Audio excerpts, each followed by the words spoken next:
만군의 여호와께서 우리와 함께 하시니 하나님은 우리의 피난처시로다. 아멘.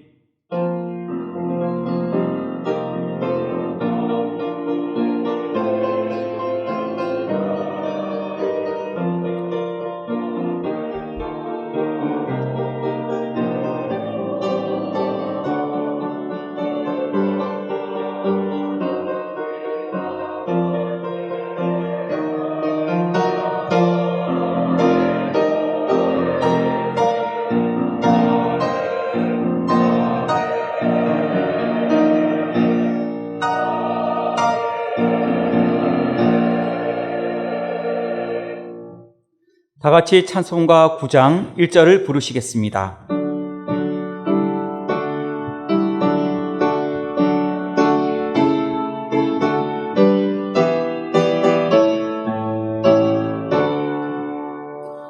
하늘에 가득 찬 영광의 하나님, 온 땅에 충만한 존귀하신 하나님, 생명과 빛으로 지혜와 권능으로 언제나 우리를 지키시는 하나님, 성부와 성자와 성령 삼위의 하나님, 우리 예배를 받아주시옵소서.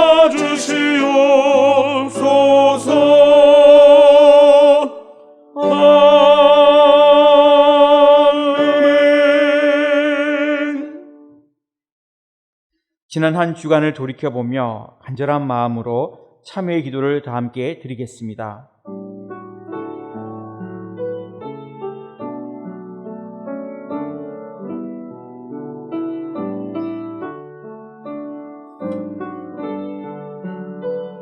주님,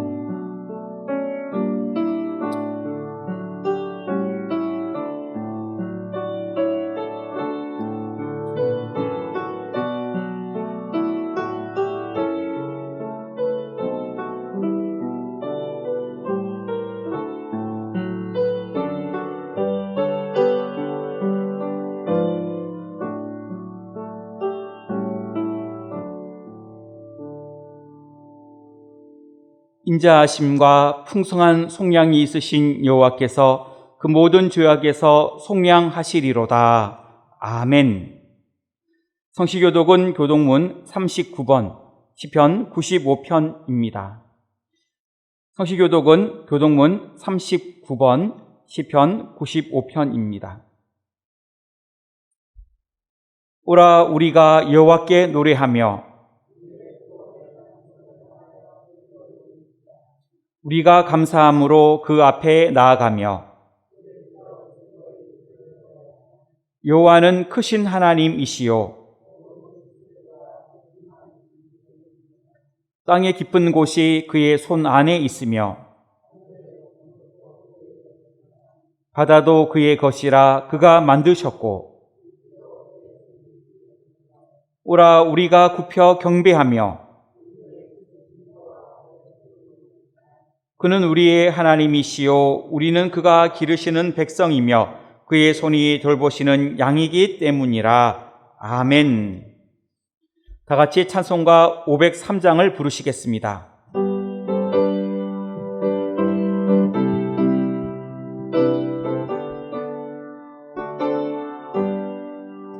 세상 모두 사랑 없어 냉랭함을 아니냐, 곳곳마다 사랑 없어 탄식 소리뿐일세.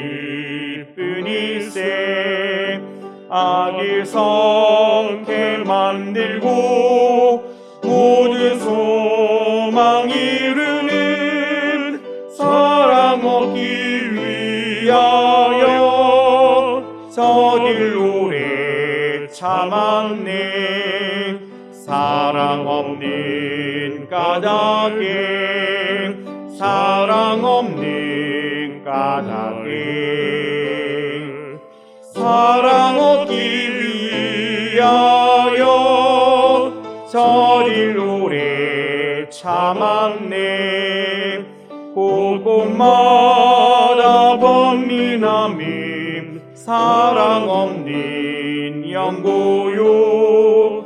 지근하게 손을 펴고 사랑받기 원하네.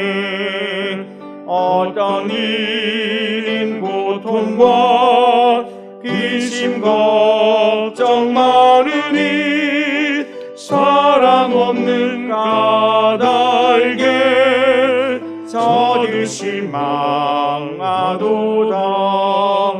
사랑 없는 까닭에 사랑 없는 까닭에 사랑 없는 까닭에 저들 실망하도다. 어떤 사람 우상 앞에 복을 빌고 있으며 어떤 사람 자연 앞에 사랑 요구하도다. 먼저 밀린 사람들 예수 사랑 가지고 나타내지 않으면 저들 실망하겠네.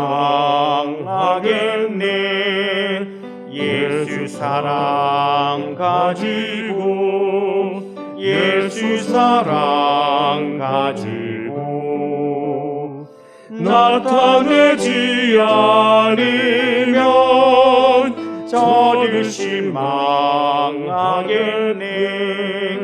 기갈 중에 있는 영혼 사랑받기 원하며 아이들도 소리 질러 사랑받기 원하네.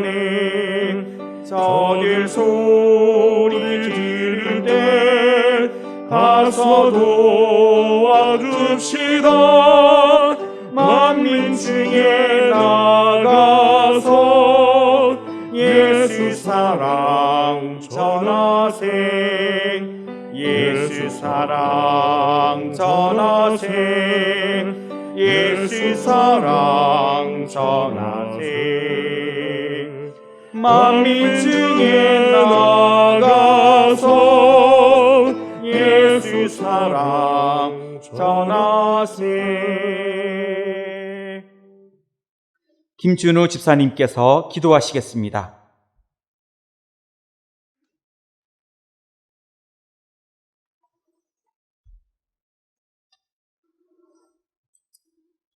사랑의 하나님, 감사합니다.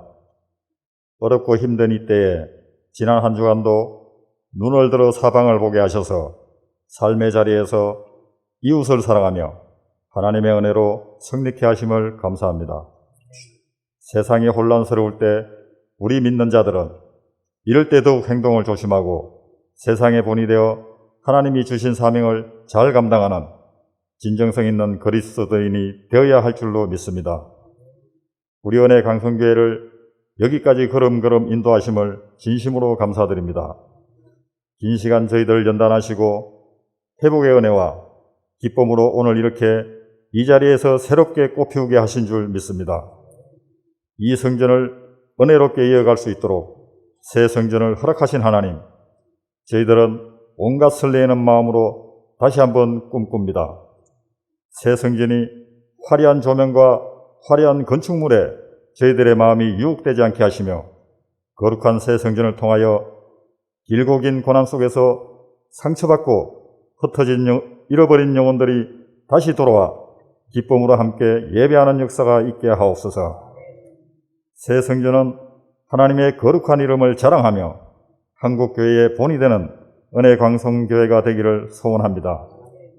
모든 것을 미리 준비한 솔로몬의 성전 건축을 배우게 하셔서 새 성전이 한 채의 오차도 없이 하나님의 시간표대로 진행되게 하시고 기도와 물질이 차고 넘쳐서 입당하는 그날까지 오직 하나님의 은혜만이 더하게 하옵소서. 건축을 위해 수고하는 모든 이들에게 하나님의 크신 일과 있게 하옵소서. 사랑의 하나님, 이 성전을 통하여 은혜 광성교회 다음 세대를 준비하게 하시고 우리 청년들의 일상에 하나님의 거룩한 은혜를 경험케 하여 이 나라 이 민족을 위하여 위대한 인물들이 많이 나올 수 있도록 축복하여 주옵소서. 혼란한 이 시대에 하나님이 기이 쓰시는 박재신 담임 목사님, 1부에서 4부까지 하나님의 말씀을 전할 때 시간 하나님의 표심팔과 강한 손으로 붙들어 주시옵소서. 이 거룩한 예배를 통해 병든 자들은 치유의 역사가, 마음이 상한 이들에게는 위로의 역사가 그 안식의 자리에서 일어날 수 있도록 하나님이 이 예배를 축복하여 주옵소서. 오늘도 거룩한 예배를 위해서 찬양으로, 연주로, 보이지 않는 섬김으로 수고하시는 모든 이들에게 하나님의 거룩한 영광의 만남이 있도록 인도해 주옵소서. 여호와여, 주는 이 은혜 강성교회를 수년 내에 더욱 부흥하게 하시고 많은 사람들을 옳은 대로 돌아오게 하여 별과 같이 영원토록 빛나는 은혜 강성교가 될 수 있도록 이끌어 주옵소서. 늘 하나님의 은혜에 감격하여 여러 선교지를 섬기게 하시고 주신 사명을 충실히 감당하게 하시니 더욱 감사합니다. 오직 하나님의 자비와 긍휼하심의 은혜가 건강한 은혜 강성교회로 날마다 새롭게 빚어가시는 줄 믿사오며 거룩하신 예수님의 이름으로 간절히 기도하옵나이다. 아멘.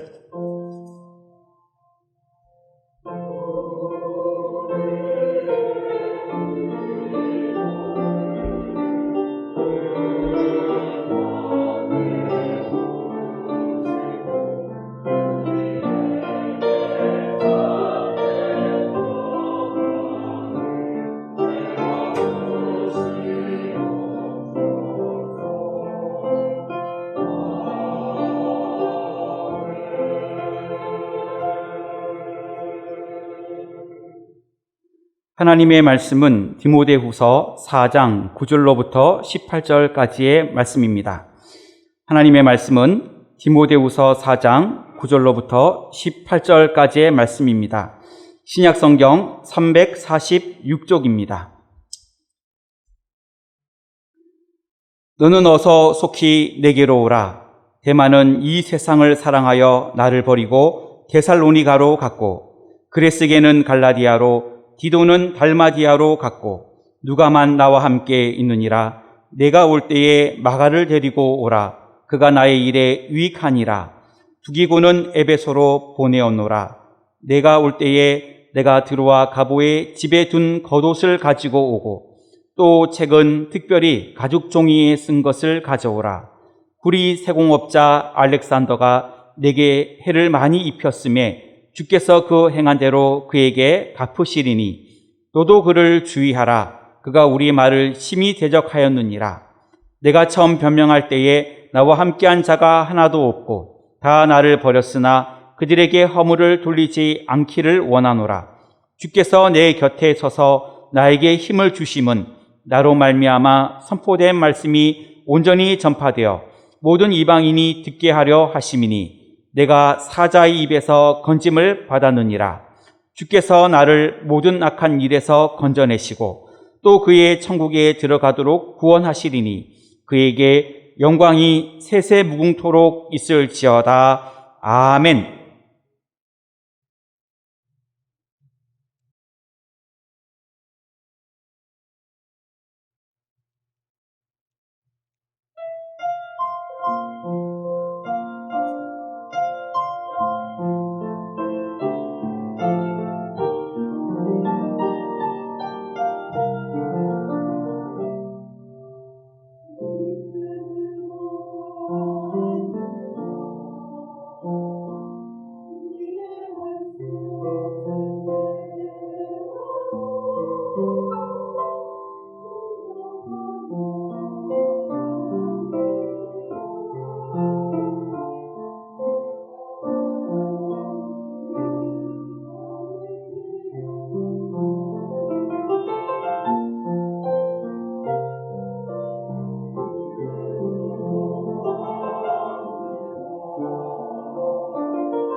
아멘.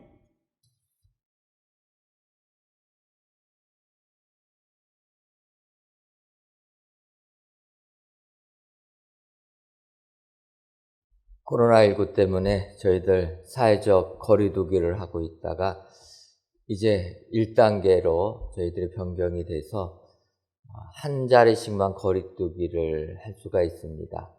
그래서 오늘 정말로 우리 찬양대 한 자리씩만 뛰고 이렇게 앉게 되어서 많은 분들이 하나님께 찬양을 올리니까 너무나 감격스럽고 은혜가 넘칩니다. 오늘도 우리 하나님께서 귀한 찬양, 많은 우리 찬양대원들이 하나님께 올려드리는 찬양을 통하여서 크게 기뻐하신 줄 믿습니다. 코로나19 시대가 되다 보니까 어떤 예배를 하나님께 드려야 하는가, 그러한 문제로 많이 논쟁이 되고 있습니다. 어떤 분들은 온라인 예배로의 전환이 필요하다 이렇게 주장하시는 분들도 계시고, 어떤 분들은 그래도 우리가 성전에 모여서 하나님께 예배를 드려야 한다 이렇게 주장하시는 분들도 계십니다. 온라인 예배로의 전환을 주장하시는 분들은 그동안 한국교회가 너무 성전 크기에만 치중하여 교회 본연의 사명을 잘 감당하지 못했기 때문에 이 차제에 성전 예배보다는 온라인 예배를 강조해야 된다 이렇게 주장을 하고 있습니다. 그러고 보면 저 역시 한국교회가 너무 성전 크기에만 치중하지 않았나 이러한 생각이 하게 됩니다. 저 역시도 이렇게 수천 명이 모이는 큰 예배당에 들어가 보면은 그 큰 예배당이 주는 위압감 때문에 하나님께서 여기 계신가 보다 이렇게 생각할 때도 있었기 때문입니다. 뿐만 아니라 저희 교회가 이제 하나님의 은혜 가운데 성전을 건축한다 이렇게 이야기를 하면 그제야 주변 사람들이 우리 교회를 인정해 주는 듯한 이런 분위기를 느끼면서 교회들이 좀 더 큰 성전을 외치고 큰 성전 짓기에만 몰두하고 있는구나 이런 생각을 하게 되었습니다. 하지만 이렇게 모든 것을 크게 성전을 짓기 위하여서 건축 비용으로 다 사용하다 보면 하나님 일 하기가 어렵기 때문에 이 차제 온라인 예배를 좀 더 강조하자 이런 말이 일리가 있다라는 생각을 하게 되었습니다. 또한 반대로 성전 예배를 주장하시는 분들은 이렇게 가정에서 온라인으로 드리는 예배가 진정한 하나님이 기뻐하시는 예배가 될 수 있겠는가 이렇게 질문들을 하십니다. 하나님 앞에 나와서 정성껏 마음을 다하여 예배를 드려야 되는데 실제 온라인으로 예배를 드릴 때 그런 마음을 가지냐 하는 이러한 지적입니다. 저희 교회도 코로나19로 인하여서 처음 동영상을 녹화해 가지고 우리가 주일 예배를 드렸습니다.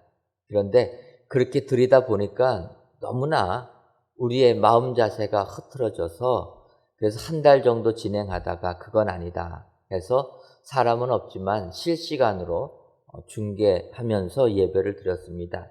그 까닭은 녹화된 것을 방송하다 보니까 하나님께 예배 드릴 때도 예배 드리는 시간이 내 마음대로 조절이 된다라는 것입니다.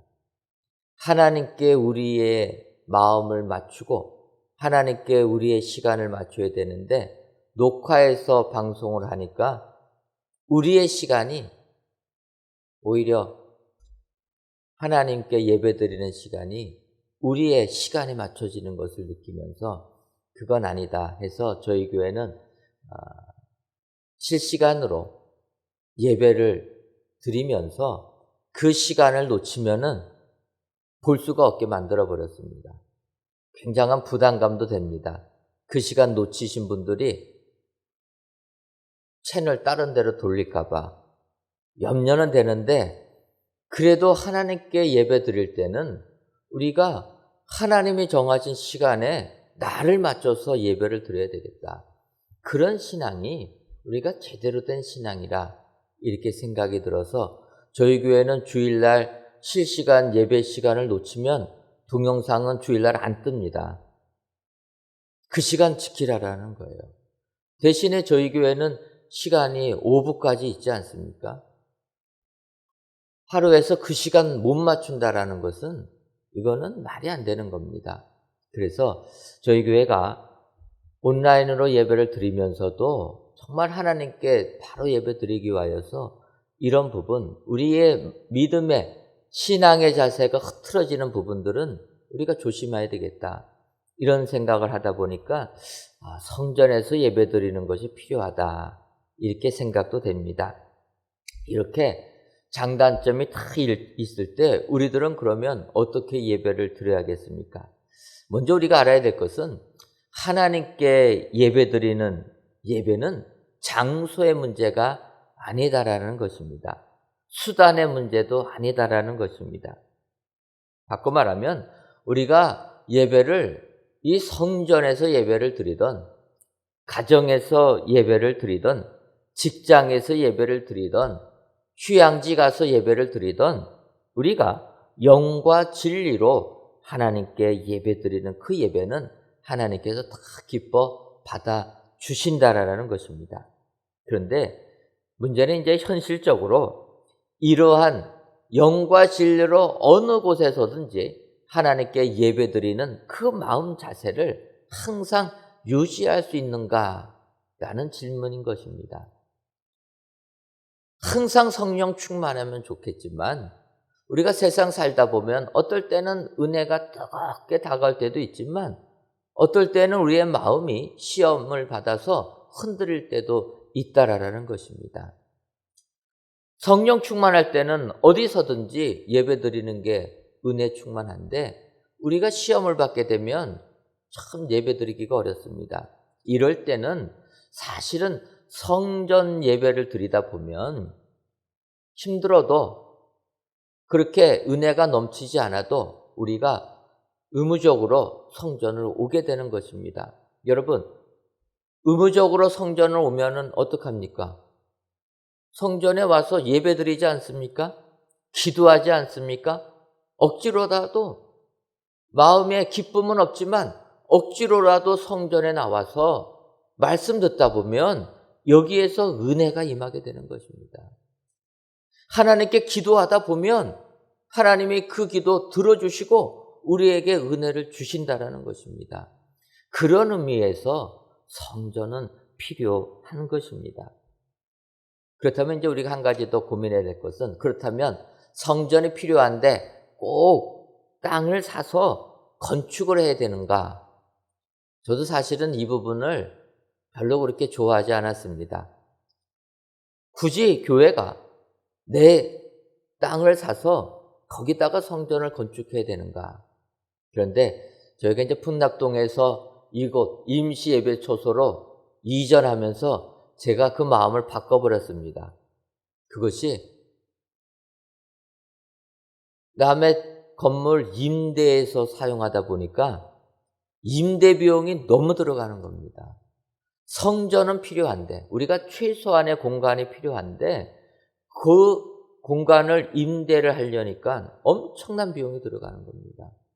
그래서 장기적으로 보게 되면 오히려 우리가 성전을 아담하게 건축해가지고 거기에서 임대 비용보다 덜 들어가는 유지 비용을 이용하면서 우리가 하나님의 일을 행할 때 이것이 축복된 교회다.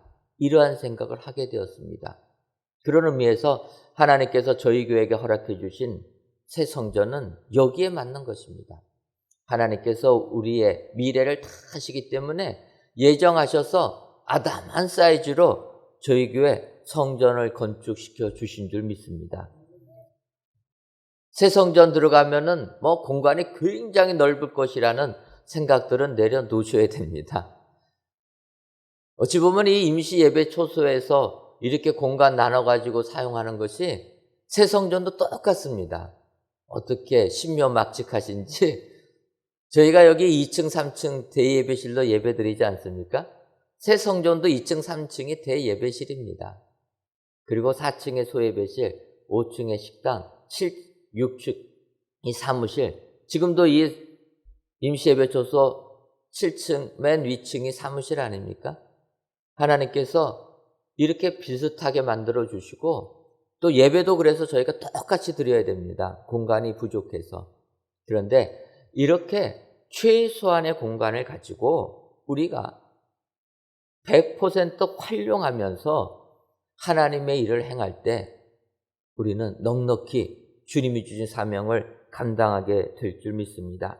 그래서 우리는 이렇게 성전을 통하여서 우리의 믿음을 가지고 신앙생활 승리해야 될 줄 믿습니다. 근데 여러분, 성전에 성도님들이 안 계시다고 하면 어떻게 되겠습니까? 코로나19로 인하여서 모임이 제한받아 우리 성도님들 모이지 못하고 이 큰 임대된 성전이 비어있는 것을 볼 때 너무나 마음이 아팠습니다. 이 임대료가 여러분, 우리 성도님들의 눈물과 땀이 함쳐져 있는 걸로 임대한 거 아닙니까? 이렇게 귀한 것으로 임대했는데 이 성전이 비어있다. 너무나 마음이 아픈 겁니다. 사람이 없다라는 것은 그래서 우리에게 허전함을 준다라는 거예요. 성전이 비어있는 것, 이것뿐만 아니라 우리의 인생도 마찬가지라는 것입니다. 우리가 세상 살면서 주변에 사람이 없는 사람들이 있고 주변에 사람들이 몰리는 사람들이 있습니다. 뭐 여러 가지 이유가 있을 것입니다. 성격의 문제라든지 경제적인 문제라든지 사상적인 문제라든지 여러 가지 문제로 사람들이 함께하지 못하고 떠나는 이런 경우들도 있습니다. 이럴 때 진정 축복받는 인생은 사람들이 함께하는 사람이다. 하나님께서 아담이 혼자 있는 것 좋지 못하다라는 것입니다. 사람은 어우러져서 살아야 된다라는 것입니다. 그래서 우리가 인생을 살면서 많은 사람들과 함께 따뜻한 사람의 온기를 느끼면서 사는 삶이 이 삶이 축복이라는 것입니다. 오늘 이제 바울 사도도 마찬가지 인생을 살았습니다. 디모데후서를 보게 되면 디모데후서는 바울 사도가 그의 인생 마지막 부분쯤에 쓴 서신입니다. 학자들은 AD 67년경쯤에 썼다 하는데 그 기간은 이제 바울 사도가 로마 감옥에 투옥되어서 순교를 눈앞에 둔 이런 상태입니다. 여러분, 감옥에 갇혀서 이제 죽음을 눈앞에 뒀을 때 바울 사도의 마음이 얼마나 쓸쓸하고 고독하고 외로웠겠습니까? 바로 이 부분에서 이제 오늘 디모데후서 4장 9절부터 18절에서 특별히 9절에 이렇게 얘기합니다. 너는 어서 속히 내게로 오라. 디모데에게 이야기하는 겁니다. 너는 속히 어서 내게로 오라. 쓸쓸한 바울이 지금 디모데에게 부탁하는 이런 내용입니다. 순교를 눈앞에 둔 바울, 어찌 보면은 영적으로 충만했지만 인간적으로는 또 외로움도 있습니다. 이때 바울이 디모데에게 이야기하는 겁니다. 너는 어서 속히 내게 오라. 그러면서 오늘 진행되는 쓰여져 있는 구절들을 보게 되면 이런 바울이 하나님의 은혜 가운데 사람들을 자기에게로 오게 하는 축복의 사람이 되었다. 이렇게 이야기하고 있습니다. 여러분들, 세상 살면서 독불 장군처럼 혼자 사는 것이 아니라 사람들의 온기를 느끼면서 더불어 사는 것이 축복의 삶인 줄 믿습니다. 그러한 삶을 살려면 너는 어서 내게로 오라 말할 수 있어야 되는데 바울 사도가 어떠한 모습이 되었기에 이렇게 너는 어서 내게로 와서 우리 같이 살자 이야기하는가, 이 시간 살펴보시고 바울의 이 모습 배워서 정말 사람의 따뜻한 온기를 느끼며 축복의 삶을 사시는 여러분들 되시기를 주님의 이름으로 축원합니다. 그렇다면 어서 속히 내게로 오라 말할 수 있는 사람은 어떠한 사람이 되어야 됩니까? 첫째로 인정의 사람이 되어야 됩니다. 오늘 본문 디모데후서 4장 11절을 보면 누가만 나와 함께 있느니라 내가 올 때에 마가를 데리고 오라 그가 나의 일에 유익하니라. 따뜻한 사람의 온기를 느끼기 위하여서 바울 사도가 디모데에게 나에게로 오라 하는데, 오라고 할 때 너만 오라고 하는 것이 아니라 마가를 데리고 오라고 이야기합니다. 여기서 우리가 주목해 볼 부분은, 마가라는 사람은 바울에게 상처를 준 사람입니다. 어떠한 상처입니까? 바나바와 함께 1차 전도여행을 가던 도중에 마가 너무나 전도 여행이 힘들어서 포기하고 예루살렘으로 돌아간 사람입니다. 그러다 보니까 바울이 그 선교팀에 치명적인 상처를 준 마가의 문제로 동역자였던 바나바와 갈등을 빚었다라는 거예요. 성경을 보게 되면 둘이 심히 다투었다, 싸웠다라는 것입니다. 그리고 결국은 갈라집니다. 그래서 바나바는 마가를 데리고 구브로로 떠나버리지 않습니까?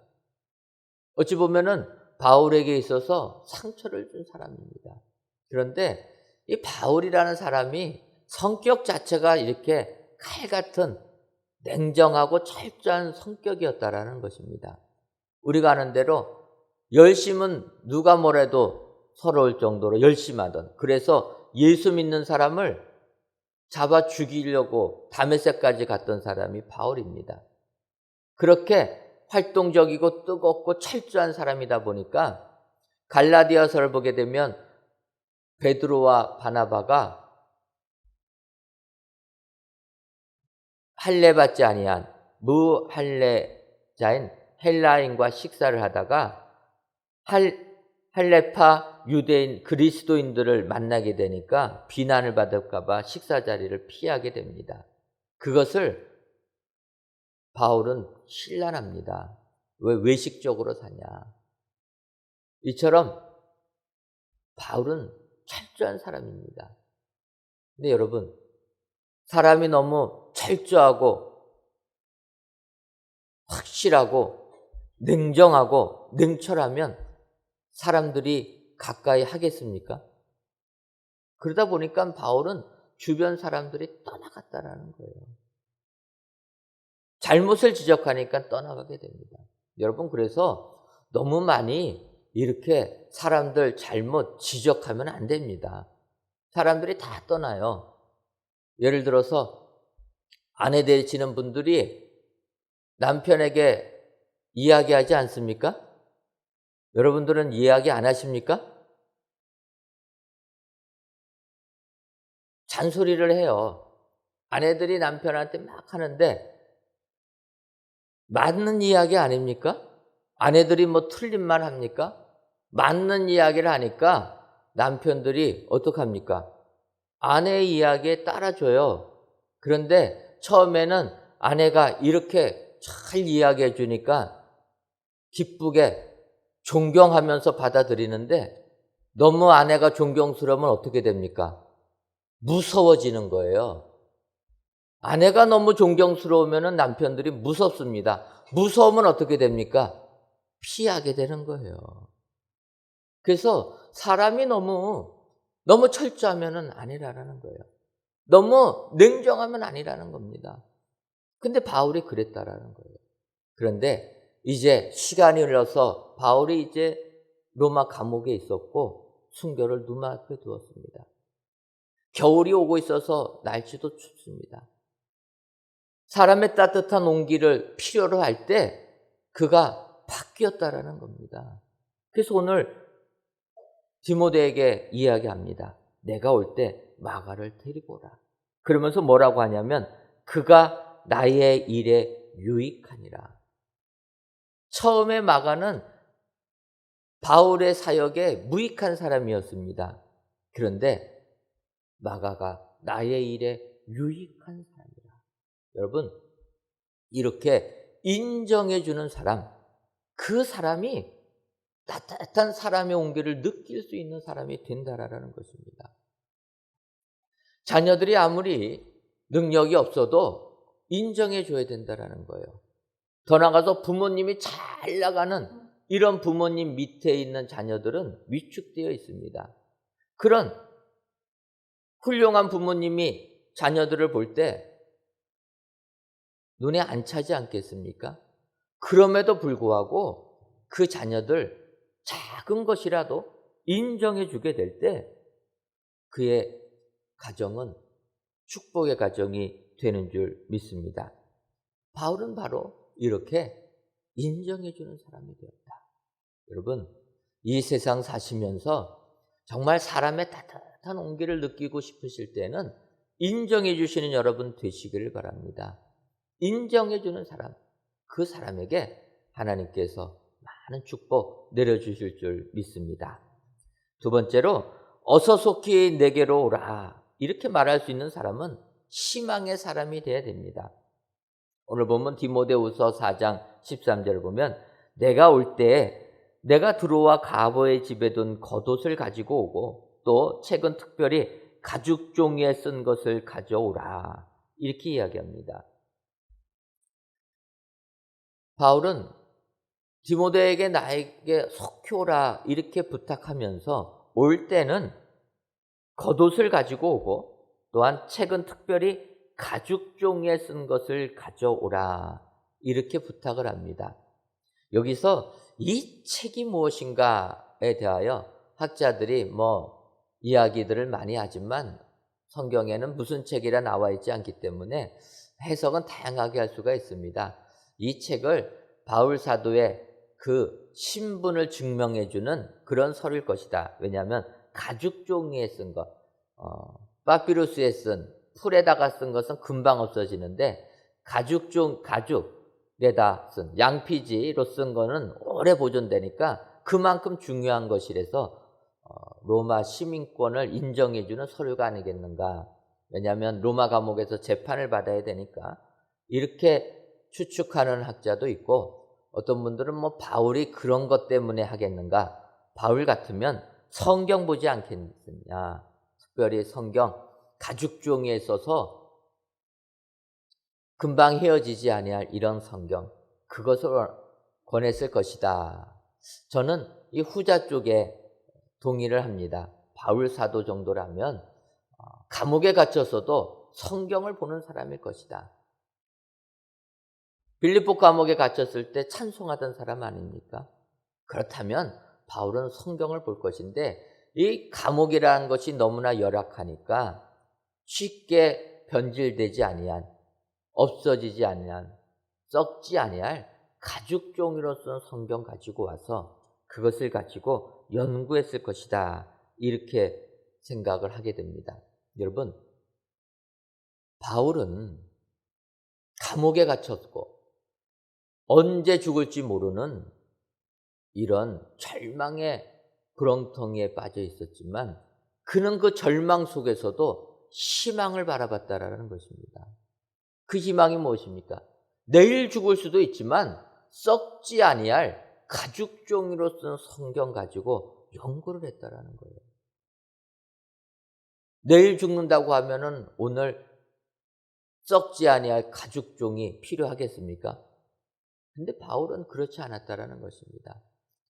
내일 내 삶이 어떻게 될지 몰라도 오늘을 이렇게 충실하게 살았다, 희망을 가졌다라는 것입니다. 여러분, 살다 보면은 우리의 삶이 희망이 전혀 안 보일 때가 있습니다. 그럴 때도 희망을 가져야 된다라는 거예요. 바울은 희망을 노래합니다. 성경을 연구합니다. 이것이 축복된 사람이라. 우리가 아는 대로 다윗, 사울왕의 시기를 받지 않습니까? 사울왕의 딸과 결혼까지 했음에도 불구하고 사울왕이 그를 죽이려고 합니다. 그래서 그가 도망 다닙니다. 너무나 갑자기 급하게 도망가다 보니까 다른 나라까지도 가서 아기스 왕까지 그 앞까지 가게 됩니다. 그래서 다윗이 어떡합니까? 가드 왕 아기스 왕 앞에서 미친 척하지 않습니까? 목숨을 구걸해서 살아나게 됩니다. 그리고 다시 이스라엘 땅으로 돌아오게 됩니다. 살기 위하여서 다른 나라까지 가서 거기서 미친 척하고 목숨은 건졌는데 그가 이스라엘로 돌아오는 겁니다. 또 언제 죽을지 모르지만 그는 절망 속에서도 희망을 보는 겁니다. 왜 그렇습니까? 하나님께서 그를 기름 부어 세워주셨는데 지금 이 상황 너무나 어렵지만 하나님께서 회복해 주실 것이다. 믿고 돌아오는 것입니다. 이렇게 돌아오니까 사무엘상 22장 2절에 환난 당한 모든 자와 빚진 모든 자와 마음이 원통한 자가 다 그에게로 모였고 그는 그들의 우두머리가 되었는데 그와 함께한 자가 400명 가량이었더라. 절망 속에서도 희망을 바라보니까 하나님께서 그에게 사람을 보내주셨다는 것입니다. 그 사람들은 어려움 당한 자, 빚진 자, 원통한 자라는 거예요. 상처받은 사람들이었지만 그 사람들이 다윗에게 몰려왔다라는 것입니다. 결국 이 400명이 다윗이 사울을 이어서 이스라엘 왕이 될 때 큰 도움이 된 사람들이 되었다라는 것입니다. 여러분, 아무리 내가 처한 환경이 어려워도 희망을 노래하는 사람에게 하나님께서 은혜 주실 줄 믿습니다. 바울처럼 감옥에서도 언제 죽을지 모를 그 시간에서도 하나님 말씀 묵상하고 연구하고 희망을 가질 때 그의 삶이 축복의 삶이 되는 줄 믿습니다. 얼마나 지금 어려운 삶을 살고 계십니까? 절망밖에 보이지 아니하여도 희망을 노래하시기를 바랍니다. 희망을 보면 하나님께서 사람들을 붙여주셔서 그 사람들을 통하여 우리에게 새로운 꿈을 주실 줄 믿습니다. 이 같은 축복이 여러분들의 삶 가운데 임하시기를 주님의 이름으로 축원합니다. 그리고 마지막 세 번째로 어서 속히 내게로 오라 이렇게 말할 수 있는 사람은 확신의 사람이 되어야 됩니다. 17절을 보면 주께서 내 곁에 서서 나에게 힘을 주심은 나로 말미암아 선포된 말씀이 온전히 전파되어 모든 이방인들이 듣게 하려 하심이니 내가 사자의 입에서 건짐을 받았느니라. 이렇게 바울이 고백하고 있습니다. 따뜻한 사람의 온기가 느껴지려면 사람들이 내 곁에 와야 되는데 내 곁에 오려면 내가 확신의 사람이 되어야 된다는 거예요. 어떠한 확신입니까? 그는 주님께서 나에게 주신 사명이 있다라는 것입니다.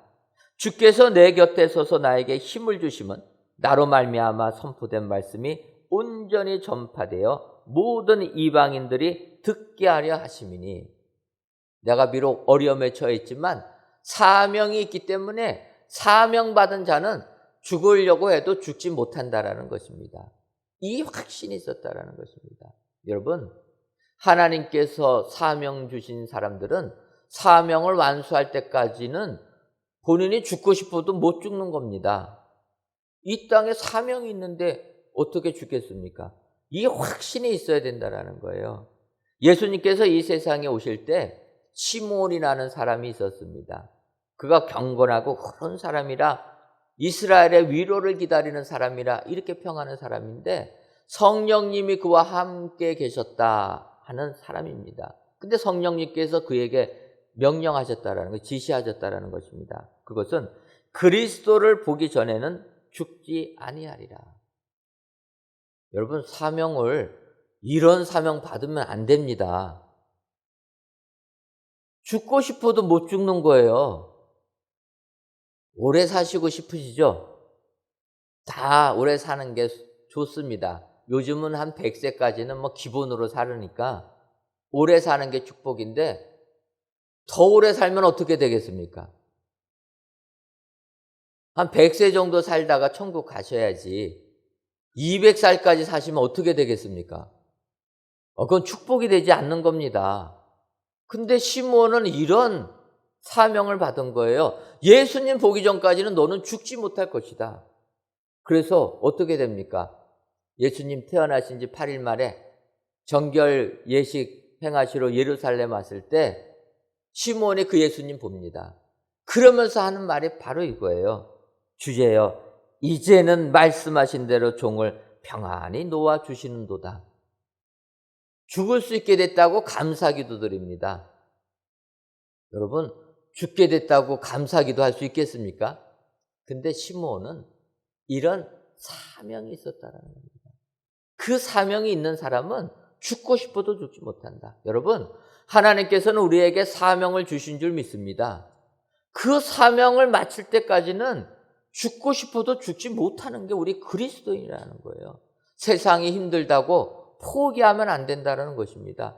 하나님께서 나를 이 땅에 보내주신 사명이 있는데 그 사명을 완수하기 전에 어떻게 내 스스로 생을 마감할 수 있겠습니까? 예수님 믿는 사람들은 아니라는 거예요. 사명 있는 사람은 하나님께서 내 곁에서 나를 지켜주신다. 여러분 믿으시기를 바랍니다. 내 하는 사업이, 내가 운영하는 가게가, 내 가정이 아무리 힘들어도 사명 주신 나에게 내 곁에서 주님이 나를 지켜주신다. 강하게 하신다. 이 확신 있는 사람은 따뜻한 사람의 온기를 느끼는 사람이 된다라는 것입니다. 더 나아가서 바울은 어떠한 확신이 있습니까?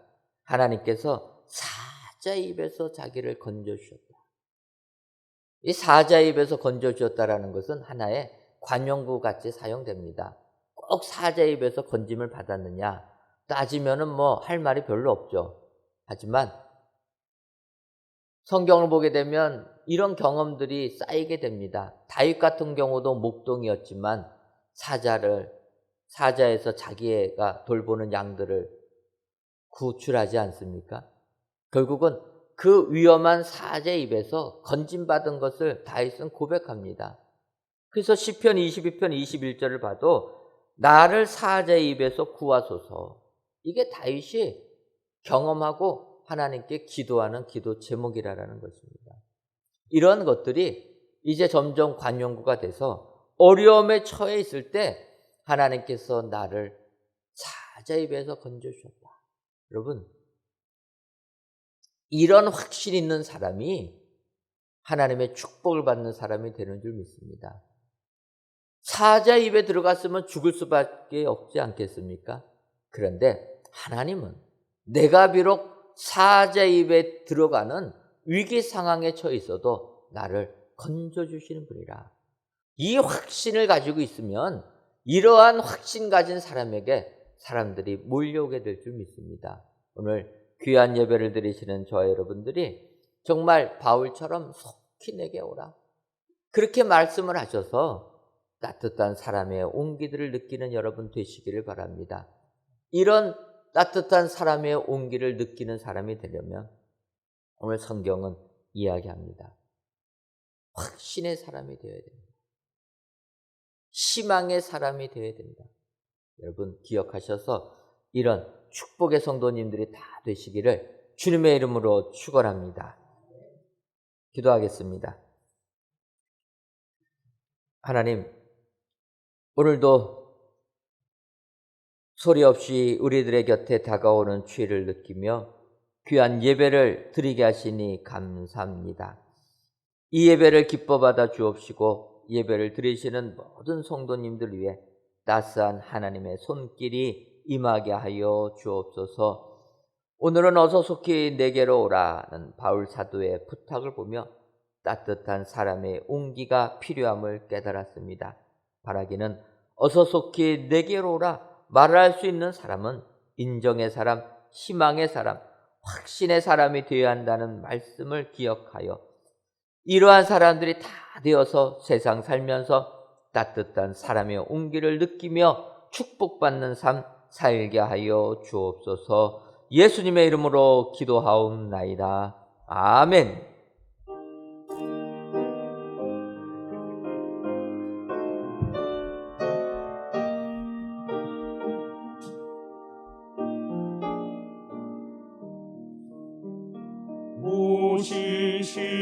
오시시라신 주의 아버지여 늘 함께 계시니 두려움없네. 그 사랑 변찮고 날 지키시며 어제나 오늘이 한결같네. 오시시하신 주 오신 신하신 주 날마다 자비를 베푸시며 일용할 모든 것 내려주시니 오신 신하신 주 나의 구주 봄철과 또 여름 가을과 겨울 해와 달 별들도 다 주의 것 만물이 주 영광 드러내보다 신실한 주 사랑 나타내네 오신 신하신 주 오신 신하신 주 날마다 자비를 베푸시며 일용할 모든 것 내려주시니 오신 신하신 주 나의 구주 내 죄를 사하여 아니하시고 주 친히 오셔서 인도하네 오늘의 힘들고 내일의 소망 수많이 만복을 내리시네 오신 신하신 주 오신 신하신 주 날마다 자비를 베푸시며 일용할 모든 것 내려주시니 오신 신하신 주 나의 구주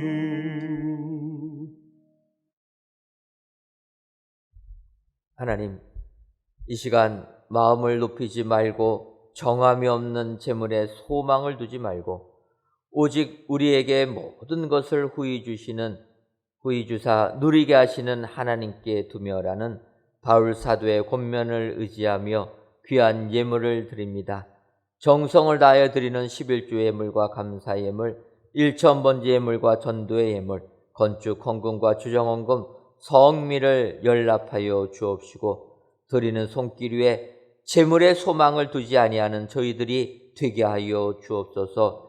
그리하여 오직 우리에게 모든 것을 후히 주사 누리게 하시는 하나님께 소망을 두어 하나님께서 주시는 복을 받아 누리는 저희들 되게 하여 주옵소서.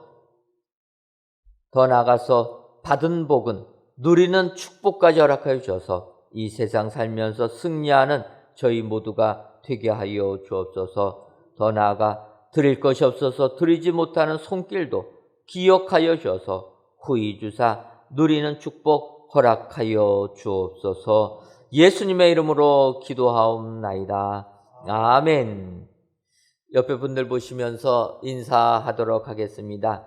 인정하는 사람이 됩시다. 한 번 더 인사하겠습니다. 확신하는 사람이 됩시다. 그리하셔서 따뜻한 사람의 온기가 느껴지는 축복의 성도님들 다 되시기를 주님의 이름으로 축원합니다. 교회 소식 전해드리도록 하겠습니다. 오늘 저녁 예배 시간에는 세례식을 거행합니다. 문답을 마치신 분들은 예배 시작 전에 오셔서 명찰 받아주시고 세례 받을 준비해 주시면 감사하겠습니다. 오늘 문답은 오후 4시 2층 소예배실에서 있습니다.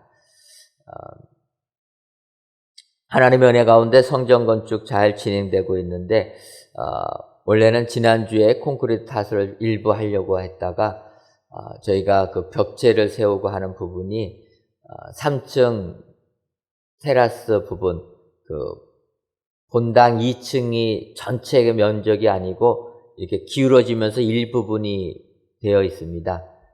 우리 풍락도 성전 2층처럼 이렇게 보여지기 때문에 그러다 보니까 벽체를 세우는 작업이 좀 늦어졌습니다. 그래서 이번 주간에 저희들 지하 4층 바닥부 및 슬라브 콘크리트 타설을 목요일에 할 예정입니다. 여러분들 이 새성전 본당을 저희가 콘크리트 타설하는 작업이 조금 어려운 공사이기 때문에 이번 주간에 이 공사 진행하니까 꼭 기도해 주셔서 아름답게 성전 건축될 수 있도록 후원해 주시면 감사하겠습니다. 2020 구역별 쪽복음 필사대회 은혜 중에 진행되고 있습니다. 아직까지 참여 안 하신 분들은 지금이라도 참여하셔서 하나님의 말씀을 통하여 은혜 충만히 받으시기를 바랍니다. 이번 주 금요일부터 우리 구역회로 모이도록 하겠습니다. 사회적 거리가 1단계로 변경이 되면서 그전에는 3단계까지였다가 5단계로 세분화되어서 지금은 1단계입니다. 1단계는 소모임도 허락을 하는데 이 발열 체크, 출석표 체크하는 것, 그 다음에 마스크 착용하는 것, 음식 섭취하지 말 것, 이런 것들, 그 다음에 예배당은 50%로 한 자리씩 뛰고 예배드릴 것 정도로 완화가 되어 있습니다. 그래서 저희 교회도 이제 이번 주부터는 이런 방역 수칙에 맞춰서 진행하면서 모임들도 조금 시작하려고 합니다. 그래서 구역장 권찰님 되시는 분들은 이제 이번 금요일부터 방학했던 구역회가 개학을 한다. 조금 방학이 길었습니다, 저희가. 하지만 개학한다 기억하시고 다시 모여주시면 감사하겠습니다. 또 둘째 주 여전대 원래가 오후 2시 정한 장소에서 모이도록 하겠습니다. 다 같이 찬송가 351장 4절을 부르시겠습니다.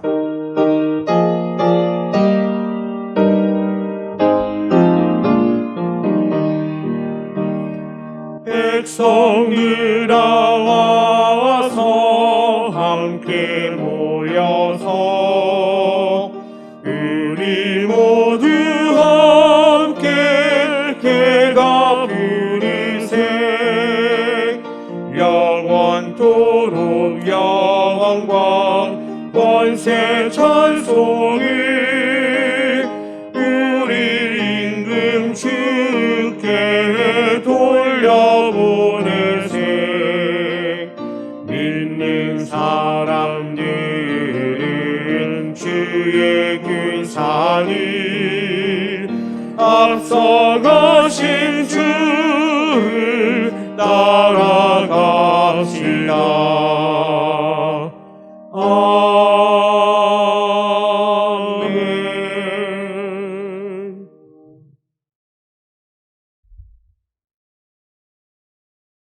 이제는 우리 주 예수 그리스도의 크신 은혜와 하나님 아버지의 한량없는 사랑하심과 성령님의 교통하심이 어서 속히 내게로 오라 말할 수 있는 축복의 사람 되기로 다짐하는 사랑하는 은혜광성교회 모든 성도님들 위에와 속한 가정 위에 이제로부터 영원토록 함께 있을지어다. 아멘.